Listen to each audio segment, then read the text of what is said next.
हिंदू पौराणिक कथाओं में 7 चिरंजीवियों की मधुर गूंज आज भी ब्रह्मांड में गुंजारती है।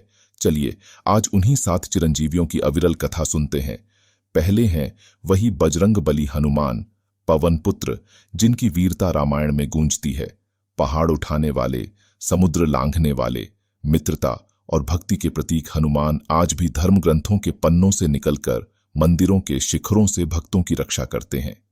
दूसरे हैं परशुराम, भगवान विष्णु के छठे अवतार, जिन्होंने पृथ्वी को क्षत्रिय दंभी राजाओं से मुक्त कराया था। अपने फरसे की धार से अन्याय का नाश करने वाले परशुराम का ज्ञान और धर्मपरायणता आज भी हिमालय के शांत कंदराओं में गूंजती है। तीसरे हैं विभीषण, रावण के भाई, जिन्होंने सत्य और धर्म का साथ दिया।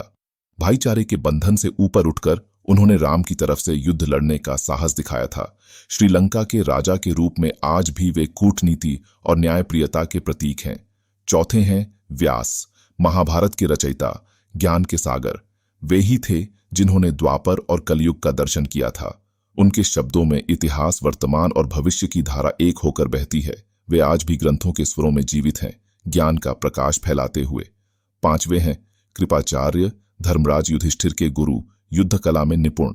कुरुक्षेत्र के युद्ध में भी उन्होंने अपनी वीरता का लोहा मनवाया था। शस्त्र विद्या और कर्तव्य निष्ठा के मूर्तिमान कृपाचार्य आज भी युद्ध के मैदानों और शिक्षा के शिल्पशालाओं में गूंजते हैं।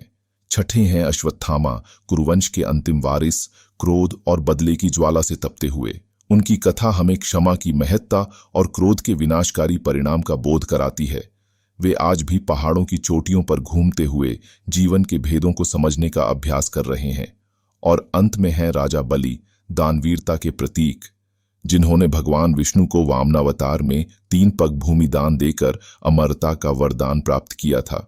विष्णु भगवान ने उनके 3 पग में पृथ्वी, स्वर्ग और पाताल नापकर उन्हें अपने सिर पर रख लिया था। इस प्रकार बलि आज भी पाताल लोक के अधिपति के रूप में विष्णु भक्ति और दानशीलता की महिमा बिखेरते हैं। ये थे वो 7 चिरंजीवी जिनकी कथाएं युगों को पार करती हैं, हमें प्रेरणा देती है, ज्ञान का मार्ग दिखाती है।